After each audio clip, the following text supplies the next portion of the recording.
महाराजा ने ये ब्रिज जो है 135 साल पहले बनाया था, जो अभी तक चला। जी जी ठीक है जी। और इन लोगों ने जो ब्रिज बनाया वो 135 और मतलब 135 ओवर भी नहीं चला। यानी मजाक की बात हो गई। मजाक डेफिनेटली मजाक की बात है। एक ऐसी बात है, ये जो विधर्मी का जो लक़ब दिया है, ये विधर्मी का लक़ब देने वाले को जिन लोगों ने जो मतलब बचाया है मुस्लिमों को, वो विधर्मी कहने वाले के गाल पर एक बहुत बड़ा तमाचा है। अच्छा। उसने तमाचा मार के बताया है कि देखो इंसानियत सबसे बड़ी चीज़ है और इंसानियत का कोई धर्म नहीं होता है। कि जो बड़े बड़े लोग हैं उसका ना FRI में नाम है, उसको मतलब माइनस कर दिया गया है, और जो छोटे मोटे जो नौकरी करने वाले चपरासी है, पियोन है, टिकट काटने वाला जो छोटा कर्मचारी है, मजदूर है, उसको मतलब पकड़ के इन लोगों ने लॉकअप में डाल दिया। और जनता भी सवाल कर रही है, जनता भी गवर्नमेंट से, जो प्रेजेंट गवर्नमेंट उससे पूछ रही है, प्रशासन से पूछ रही है कि जैसे आप लोगों ने दूसरे मतलब कोई भी मतलब क्रिमिनल एक्टिविटीज़ की थी या नहीं की थी, उसके घरों पर बुलडोजर चला दिए थे, तो ये तो मतलब एक देखने वाली बात है कि इतने लोगों की डेथ हो चुकी है, तो उसके घर पे आप बुलडोजर कब चलाएंगे? पब्लिक जो है वो वेट कर रही है।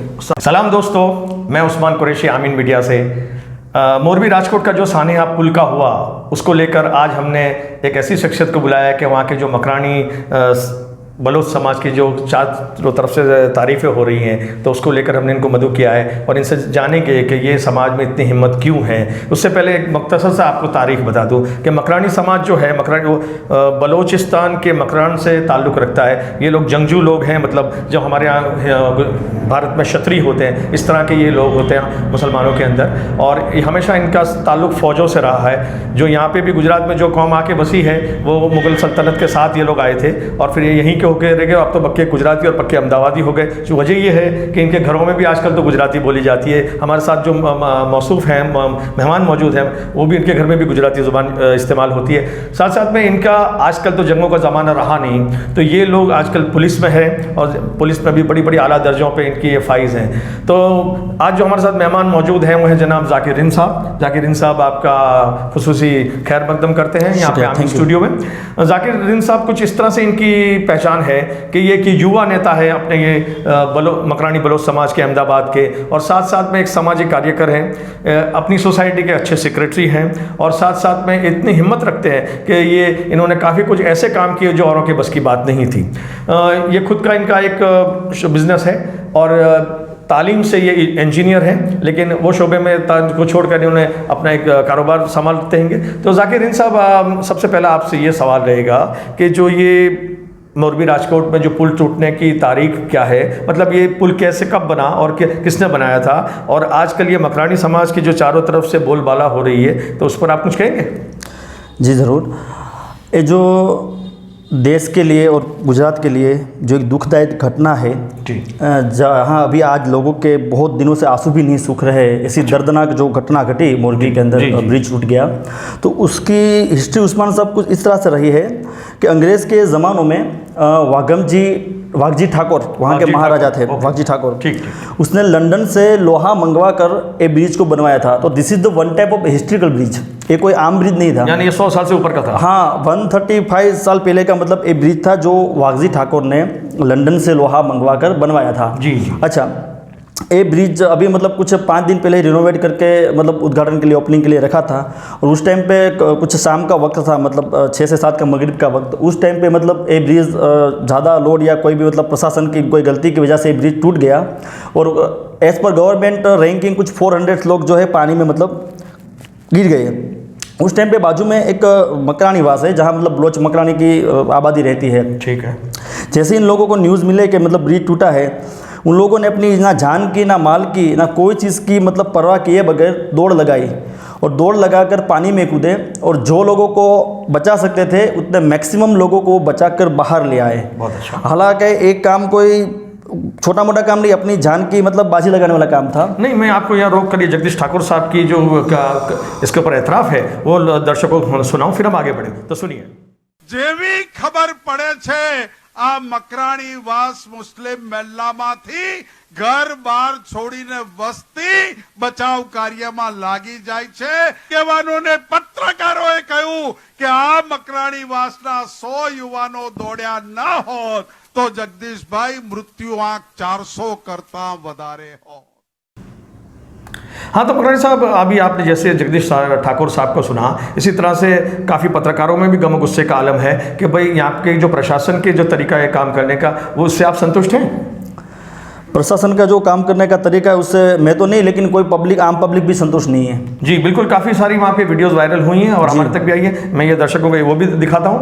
આ મોરબીની સિવિલ હોસ્પિટલ છે, જે ગઈકાલે અને આજે લોકોની કિકિયારીઓથી ગુંજી ઉઠી હતી। લોકોના મૃતદેહોના ઢગલા અહીંયા ખડકાઈ ગયા હતા। એમ્બ્યુલન્સના સાયરનો સંભળાઈ રહ્યા હતા। તે દરમિયાન આવતીકાલે મોરબીની મુલાકાતે પીએમ નરેન્દ્ર મોદી આવવાના છે, ત્યારે યુદ્ધના ધોરણે આપ દ્રશ્યોમાં જોઈ શકો છો નવા બેડની વ્યવસ્થા કરવામાં આવી રહી છે। સમારકામ શરૂ કરી દેવામાં આવ્યું છે। જ્યાં ગંદકી હતી તે ગંદકી, વર્ષો જૂની ગંદકી હટાવવામાં આવી રહી છે। અત્યારે કલર કામ કરવામાં આવી રહ્યું છે। આટલી મોટી દુર્ઘટના ઘટી છે તેમ છતાં પણ અત્યારે મોરબીમાં સમારકામની કામગીરી શરૂ કરી દેવામાં આવી છે। જેમ કહી શકાય કે મોતનો મલાજો સરકાર કે તંત્ર નથી જાળવતું તેવા દ્રશ્યો આપ જોઈ શકો છો। अब तो ये आपने देखा कि जिस तरह से लोग अपना गम गुस्सा उतार रहे हैं, पत्रकार भी हैं, बुद्धिजीवी भी हैं, वकील भी हैं। वकील तो बड़े नाखुश है। एक जनाब शमशाद खान साहब ने उन्होंने एक पोस्ट की है फेसबुक पर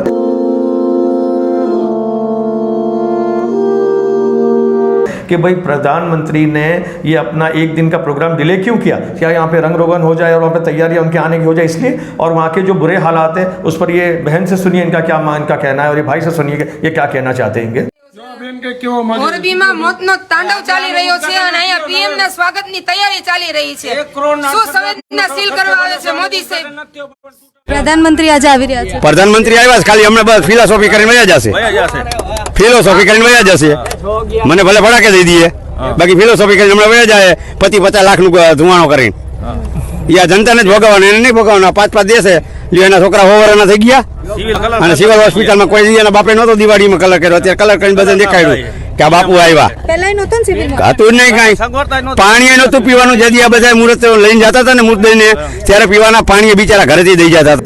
हाँ, तो मकरानी साहब, ये जो क्या कहते हैं वहाँ के प्रशासन पर ये जो चारों तरफ से फिटकार बरसाई जा रही है और सब लोग नाखुश और गम गुस्से का इजहार कर रहे हैं, तो इसके लेकर जो आप ये इससे मुत्तफिक है लोगों से? जी ज़रूर। देखो, एक सोचने वाली बात वो है उस्मान साहब, महाराजा ने ये ब्रिज जो है 135 साल पहले बनाया था, जो अभी तक चला। जी जी, ठीक है जी। और इन लोगों ने जो ब्रिज बनाया वो 135 और मतलब 135 ओवर भी नहीं चला। यानी मजाक की बात हो गई। मजाक की, डेफिनेटली मजाक की बात है, क्योंकि ये जो ब्रिज बना, जो महाराजा ने बनाया था वो 135 साल तक चल गया, और इन लोगों ने जो बनाया और वो 135 ओवर्स भी नहीं चला। और दूसरी सबसे एक प्रशासन की जो खामी रही है वो मैं कहना चाहूँगा कि भाई, जब पता है कि ब्रिज की कैपेसिटी 100 पीपल को उठा कैरी आउट करने की, वेट झेलने की इसकी कैपेसिटी है, तो 400 500 लोगों को टिकट देकर वहाँ मतलब भेज दिए गए। कम से कम 2 सिक्योरिटी का इंतजाम किया होता कि भाई 100 लोग जाओ, 100 लोग देखने के बाद वो चले जाए, बाद में दूसरे सो जाओ। इस तरह से एक छोटा जो मैनेजमेंट करना था वो भी मतलब ये प्रशासन नहीं कर पाए। 1-2 सिक्योरिटी गार्ड भी वहाँ नहीं रख पाए, और उसकी वजह से ये ब्रिज जो टूट गया और बहुत से लोगों ने मतलब बहुत से माँ बाप ने अपने बच्चे गंवाए, बच्चों ने माँ बाप गंवाए, लोगों के और बहुत से ऐसे भी मतलब वाक़यात पाए जाते हैं मोरबी के अंदर के पूरे परिवार मतलब ख़त्म हो चुके हैं। एक मेंबर्स परिवार के 8-8 लोग का मतलब इंतकाल, डेथ हो चुकी है। अच्छा, तो जाकिर साहब, ये जो प्रशासन ने खास करके जब एफआईआर बनी तो जो बड़े लोगों को और बड़े माथे जिन्हें हम कहते हैं हिंदी में, तो उनके नाम भी इसमें मतलब नहीं डाले गए, तो इस पर आप कुछ कहेंगे? जी देखो, इसमें तो ऐसा है कि जो बड़े बड़े लोग हैं उसका ना एफआईआर में नाम है, उसको मतलब माइनस कर दिया गया है। और जो छोटे मोटे जो नौकरी करने वाले चपरासी है, पियोन है, टिकट काटने वाला जो छोटा कर्मचारी है, मजदूर है, उसको मतलब पकड़ के इन लोगों ने लॉकअप में डाल दिया। और जनता भी सवाल कर रही है, जनता भी गवर्नमेंट से, जो प्रेजेंट गवर्नमेंट उससे पूछ रही है, प्रशासन से पूछ रही है कि जैसे आप लोगों ने दूसरे मतलब कोई भी मतलब क्रिमिनल एक्टिविटीज़ की थी या नहीं की थी, उसके घरों पर बुलडोजर चला दिए थे, तो ये तो मतलब एक देखने वाली बात है कि इतने लोगों की डेथ हो चुकी है, तो उसके घर पर बुलडोजर कब चलाएंगे? पब्लिक जो है वो वेट कर रही है। सारे तो विधर्मी लोग थे ना, जैसे हमें तंज में कहा जाता है कि विधर्मी लोगों ने यूं कर दिया, तो क्या धार्मिक लोगों को बचाने विधर्मी लोग आए? देखो, एक ऐसी बात है, ये जो विधर्मी का जो लक़ब दिया है, ये विधर्मी का लक़ब देने वाले को, जिन लोगों ने जो मतलब बचाया है मुस्लिमों को, वो विधर्मी कहने वाले के गाल पर एक बहुत बड़ा तमाचा है। अच्छा, उसने तमाचा मार के बताया है कि देखो, इंसानियत सबसे बड़ी चीज़ है और इंसानियत का कोई धर्म नहीं होता। क्या बात है, क्या और इंसानियत से बड़ा कोई मतलब इंसान के लिए कोई मज़हब नहीं हो सकता है। हर एक इंसान अपने अपने मज़हब को फॉलो करता है, बहुत अच्छी बात है। जो इंसान जिस मज़हब को फॉलो करता है, और हर एक इंसान को हर एक के मज़हब को रिस्पेक्ट देना चाहिए। ठीक है, मेरे को ये लेकिन- आपकी बात बहुत, मैं माफ़ कीजिएगा आपको काटने के लिए, कि मेरे को ये आपकी बात बहुत दुरुस्त लगी कि जहाँ जो दोषित हैं अब उनके घरों पे कब बुलडोजर चलेंगे, उनका तो नाम भी आप एफआईआर में नहीं रखते। और यहाँ तो जब ये बुलडोजर चलते हैं तो आपके पेटों में गुलगुली होती है और खुशियाँ मनाई जाती है और कई कई नारे लगाए जाते हैं। सही बात है। ऐसा है, तो ये आपकी बहुत उम्दा बात आपने दर्ज की। लेकिन अब एक आखिरी सवाल आपसे ये पूछ लूँ मैं कि जो ये बलोच समाज इतनी हिम्मत वाली कौम है, तो इसको और इतने अपनी जान के जोखिम में डाल के और उसकी परवाह न करते हुए, खुद की जान की भी परवाह न करते हुए लोगों को बचाने का जो उन्होंने काम किया और 200 से करीब लोगों की जानें बचाई, जो जैसा कि जगदीश ठाकुर साहब ने, कांग्रेस के जो अग्रणी, उन्होंने कहा कि अगर ये लोग ना होते तो 400 लोगों की डेथ हो सकती थी। तो इतनी हिम्मत उनको कहाँ से आती है?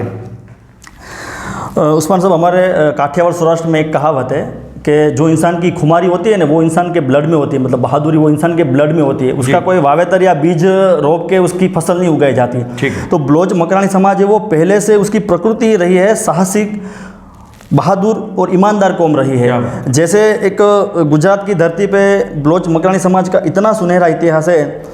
मैं आपसे एक सवाल करूंगा, उस्मान साहब माफ़ करना, सवाल करना आप मतलब मीडिया पत्रकार का काम है, लेकिन मैं आपसे सवाल करता हूं, अगर आप कोई बड़े अधिकारी, कोई पुलिस कमिश्नर, एमएलए, मिनिस्टर या कैबिनेट मिनिस्टर को अगर आप मिलने जाएंगे तो आप तकरीबन मतलब क्या तोहफा लेके जाएंगे उसके लिए? कोई किताब है, कोई गुलदस्ता है, या कोई ऐसी वेमेंटो है, ऐसी चीज़ लेकर जाना है? अच्छा, गुजरात की धरती पे कादू मकरानी नाम का जो एक शख्स हो गया, जिसका नाम शायद सबने सुना होगा। जी। उसने जूनागढ़ नवाब को दरबार में जाकर बारबी गिफ्ट के नवाब, तौर बारबी बारबी नवाब को गिफ्ट के तौर पे शेर के बच्चे गिफ्ट किए थे। क्या बात कही है, वाह वाह वाह वाह। यानी मतलब- वो शेर जैसी हिम्मत रखता था तो जी बिल्कुल, कुछ वो लेकर शेर जैसी के गया, हिम्मत रखता था और तो पूरा मकरानी समाज शेर जैसी हिम्मत रखता है। क्या बात है। और उसने शेर के बच्चे मतलब गिफ्ट किए थे, जो इतिहास में आज तक ऐसा मतलब ऐसी कोई ने गिफ्ट नहीं दी थी। गिफ्ट नहीं दी होगी, जी। वो गिफ्ट लाकर उसने दी थी। बहुत खूब। और बलोच मकरानी समाज जो ज़्यादातर पुलिस डिपार्टमेंट में पाया जाता है, और ये समाज ओनली बहादुरी नहीं है, शिक्षित भी इतना है। ओके। अच्छी गवर्नमेंट्स की पोस्ट पे बलोच मकरानी पाए जाते हैं, और बहादुरी और साहसिक और हक के लिए सर लेने वाली कौम है ये। क्या बात। और जंग से ताल्लुक रखने वाली कौम है ये। यानी जंगजू लोग हैं, जंगजू लोग हैं। हक का मामला हो तो फिर पीछे हट नहीं करते। पीछे हट नहीं करते। बहुत खूब। तो ये थे जनाब जाकिर हिंद साहब, जिन्होंने बहुत वजाहत से मकरानी समाज की जो इनकी हिम्मत कहाँ से आती है और किस तरह से इनके खून में ये शामिल है, और इनकी जो ख़ानदान और ख़ास करके मकरानी समाज की जो खूबियाँ इन्होंने बयान की, उसके लिए यहाँ पे। और साथ में एक ये बात बता दूँ कि ये जो एक अंग्रेज़ी में कहा जाता है कि you can not fool all the people all the time, मतलब हर बार आप हर शख्स को हर बार बेवकूफ़ नहीं बना सकते। तो ये बात की कलई खुल गई कि जिस तरह के जो विकास की जो ढंडोरा पीटा जाता था, तो जो हॉस्पिटल के क्या बुरे हालात हैं और उसको कवर अप, उसको लिपापोती किस तरह से की गई, वो मीडिया के सामने आया। ये आपको ये वीडियो में देखिए। કચ્છમાં રણ છે ને એને તમે ટુરિઝમ પ્લેસ બનાવો તો એ આપત્તિને અવસરમાં ફેરવી કહેવાય, પરંતુ હોસ્પિટલમાં લાશોના ઢગલા પડ્યા હોય અને ત્યાં તમે રંગરોગાન કરાવો કેમ કે પ્રધાનમંત્રી આવવાના છે? એમને ખબર જ છે કે મોરબી સિવિલની શું હાલત છે, કે બહારના નથી કે તમે એમના માટે કંઈક અલગ બધું બતાવવા જાઓ છો. ત્યાં હોસ્પિટલ રંગી દેવામાં આવી, પાણીની વ્યવસ્થા નહોતી તો એ બધું કરી દેવામાં આવ્યું. તો માતમના સમયે રંગરોગાન ન હોય. મોરબીના રંગ ઉડેલા છે અને ત્યાં પછી રંગ તમે લીપી રહ્યા છો તો એ ઉપરથી પરિવારજનો માટે વધારે આઘાત છે. સફેદ પડદા સજ્જ કરવામાં આવ્યા, રાતોરાત રોડ રિપેર કરવામાં આવ્યા, જે કલરકામ રસ્તા પર કરવાનું હતું એ બધું શરૂ કરવામાં આવ્યું, અને પછી તમે એવું કહો કે પ્રધાનમંત્રી નરેન્દ્ર મોદી એ શોકનો હિસ્સો બનવા આવી રહ્યા છે, તો કોઈ કેવી રીતે માનશે? આ શોકનો હિસ્સો બનવાની વાત હતી કે પછી કોઈ ઇવેન્ટ હતું? આ કોઈ ઇવેન્ટ નથી કે તમે ઇવેન્ટ મેનેજમેન્ટ કરી રહ્યા છો અને બધું શણગારી રહ્યા છો. શણગારવાનો આ સમય નહોતો, આપત્તિને અવસરમાં ફેરવવાનો આ સમય નહોતો. फिर ये पत्रकार का आपने इन बहन का गुस्सा भी सुना। तो कहने का मकसद ये है कि अब ये जो खोखलापन है वो जाहिर हो चुका है। उम्मीद है कि दर्शकों को ये इंटरव्यू पसंद आया होगा, और आप लोगों से खास दरखास्त है कि हमारी हौसला अफजाई के लिए इसे लाइक, शेयर, सब्सक्राइब जरूर करें और अपनी राय ज़रूर कमेंट बॉक्स में लिखें। जाकिर साहब, आपका स्टूडियो पर आने के लिए एक बार दोबारा बहुत बहुत शुक्रिया। Thank you.